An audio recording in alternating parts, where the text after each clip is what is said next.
The story begins in a small secondhand bookstore in New York City, run by a quiet man named Tom. One day, Sandra, a young woman studying for her PhD, comes in looking for a birthday gift for her professor. Tom notices her love for books and starts talking to her. After she picks a book, Tom asks her out on a date. Sandra politely says she likes being single, but Tom respects her answer. When Sandra's card doesn't work, Tom tells her to take the book and pay him later. That evening, Sandra returns, not only to pay, but also to accept his dinner invitation. They enjoy a nice evening at a Japanese restaurant. During dinner, Tom talks about his past, how he once wanted to be a writer, but gave up after losing his mother and battling depression. Sandra shares her own tough past, explaining how she and her brother moved between different foster homes after their parents died. She found comfort in books, especially Jane Eyre. They bond over their love for books, and their connection grows deeper. One night, when Tom visits Sandra, they're interrupted by loud knocking at the door. Sandra explains it's her brother, Jason, who needs money to settle a drug debt. She says his troubled past in foster care caused him to become who he is. Despite Jason's behavior, Tom continues to support Sandra, and their relationship strengthens. A few weeks later, Tom opens up about his strained relationship with his father, who thinks Tom is a failure. Things seem to be going well until Sandra tells Tom that Jason was attacked by the people he owes money to. They've threatened to return unless they get $350,000 in 4 days. Sandra feels hopeless. Tom then offers to help, saying his father runs a hedge fund and he has access to the money. Sandra is hesitant, but Tom insists, wanting to protect her. She agrees, but promises to pay him back. They plan to meet later so Sandra can give the money to Jason. That evening, Tom waits at the restaurant, but Sandra never shows up. She's gone, and there's no sign of her at her apartment either. Tom is hurt and confused. Then, the movie shifts to Sandra's past.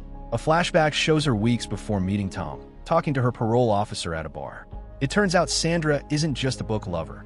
She's a parolee with a serious criminal record. The officer questions her about her job, but Sandra admits she hasn't worked in weeks and has even broken parole terms. Just when it seems like Sandra's going to be arrested, a wealthy man named Max steps in and offers the officer a bribe. The officer turns him down at first, but as Max walks away, she starts to second-guess her decision. Sandra watches as the parole officer calls Max back for a private chat. After a quick discussion, the officer walks away with a smile, wearing the Rolex on her wrist. Sandra, confused, watches her closely. Max then grins and reveals the watch is fake, part of his usual trick. He hands Sandra $1,000 for playing along and finally convinces her to hear his plan. Max offers Sandra a place to stay in his apartment, but she'll have to work with him. The next morning, Sandra wakes up to the smell of breakfast. Max acts friendly, pretending Titanic is one of his favorite movies. In truth, he doesn't watch movies at all. This is all part of a scam they're planning.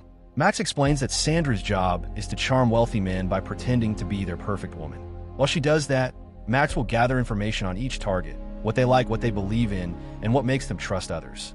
Sandra's job is to win their affection and then rob them. Instead of preparing, Sandra spends the night smoking weed. Max finds out and gets very angry. He kicks her out, furious that she isn't taking the job seriously. Sandra begs for another chance, and after some arguing, Max agrees, but only if she stays clean and follows his rules. From that day on, Sandra has a huge task: to learn everything about their next target, Tom. She spends days studying his favorite books, authors, and quotes. She even acts like a literature student. The sad stories she told Tom, all made up. Her background, love for books, and foster care past, just part of her act. Sandra memorizes every detail of her new identity to become the woman Tom would fall for. When she's ready, Max tests her at a dinner. He points to a man sitting at the bar and tells her to go charm him. Sandra, now confident, walks over and quickly catches the man's interest. They go to his hotel room, but before anything can happen, Max bursts in, pretending to be her jealous ex-boyfriend. Sandra asks the man to wait outside so she can calm Max down. Once the man leaves, Max drops the act and begins searching the room for valuables. Sandra passes the test, and Max is convinced she's ready for the big con. The movie then shifts back to a few days before Max and Sandra teamed up. Max visits his mother, Madeline, who now lives in a luxurious apartment with her husband, Richard, a wealthy businessman who adores her. Max enjoys causing trouble, so he mocks Richard's age and pretends to be drunk, creating tension. Eventually, he convinces Madeline to let him stay the night.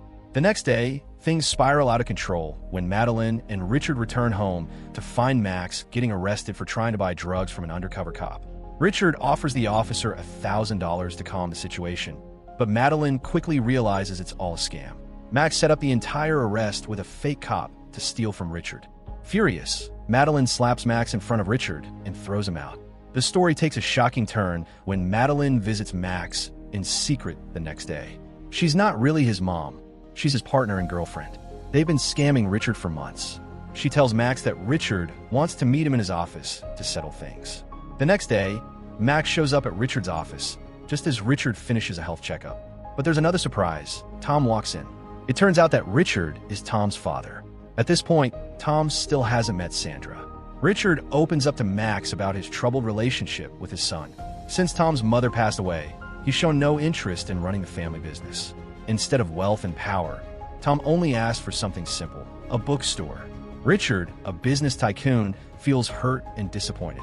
After Richard shares his feelings, he offers Max a deal, $60,000 every month for a year, paid in advance, just to leave Madeline's life for good. Seeing the money, Max agrees right away and walks away with a briefcase full of cash. That night, Max celebrates with his usual team, Madeline and the fake cop, at a bar, happy with what seems like the perfect scam. Their plan is to disappear and start fresh somewhere else. But Madeline says she needs to return to her apartment to grab a few things. The next morning, Max calls her, ready to leave.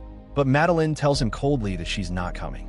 Now that she's secured Richard's love and fortune, she doesn't need Max anymore. Worse, she's reported him to the police.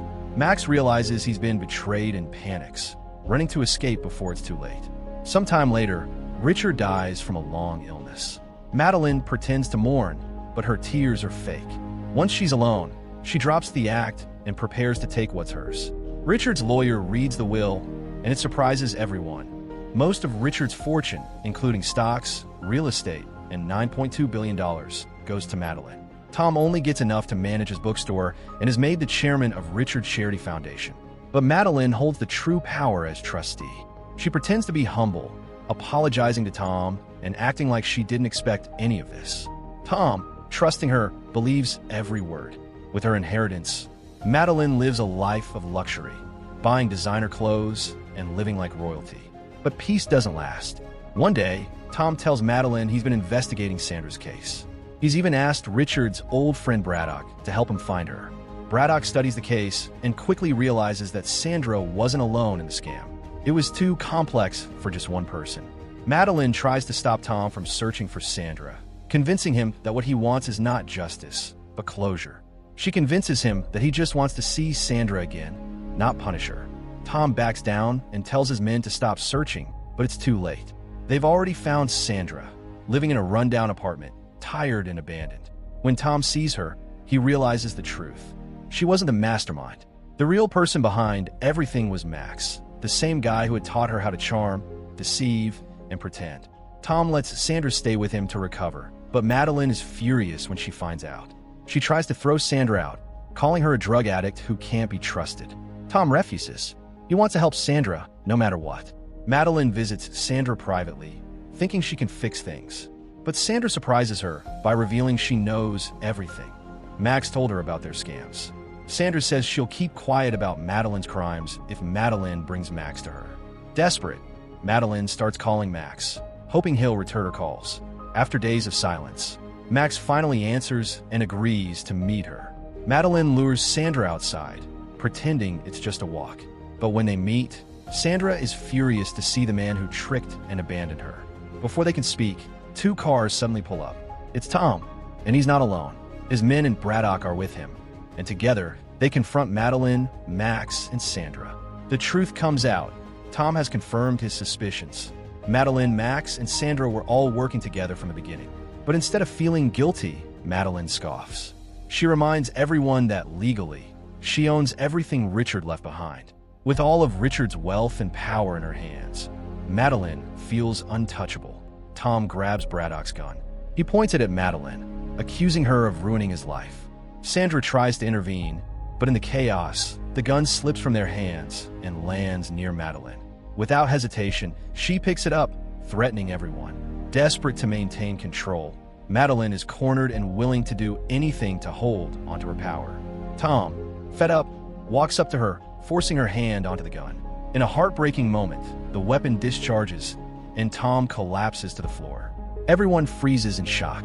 Tom's men assume Madeline shot him, and one of them calls the police. Realizing her life is in jeopardy, Madeline panics. In a desperate attempt to cover herself, she calls her lawyer and has Richard's entire fortune transferred to the foundation in Tom's name, hoping this will clear her of any wrongdoing. Later, Braddock arranges a flight for Sandra, Max, and Madeline. On the plane, Madeline tells Max that with Tom out of the picture, she still controls the money as the trustee. Max agrees, happy to be back in the game, but Sandra remains quiet, excusing herself to the bathroom. Moments later, Max and Madeline notice something odd. There's blood on Madeline's sleeve, and it's fake. Slowly, things begin to click. Madeline turns to Max, accusing him of faking Tom's death, but he's just as confused. Then, they realize something even more alarming. Sandra has been in the bathroom for far too long. Madeline rushes to check, but it's too late. Sandra is gone. The real twist is revealed. Sandra had genuinely fallen for Tom. After Richard's death, she came clean to him, confessing everything about how Max and Madeline had used her from the start. Tom forgave her and came up with a plan. Together with Braddock and a trusted team, they pulled off their own con, one that outsmarted even the original scammers. Every meeting with Max, every bit of training, every manipulation had been carefully staged.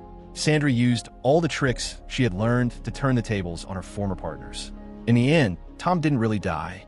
The control of the foundation and all of Richard's fortune remains in his hands. Madeline and Max, once the masters of deception, were played just as they had played others. The final scene shows Tom back at his peaceful bookstore, free from the lies and greed. Don't forget to like this video and subscribe to our channel. Thanks for watching.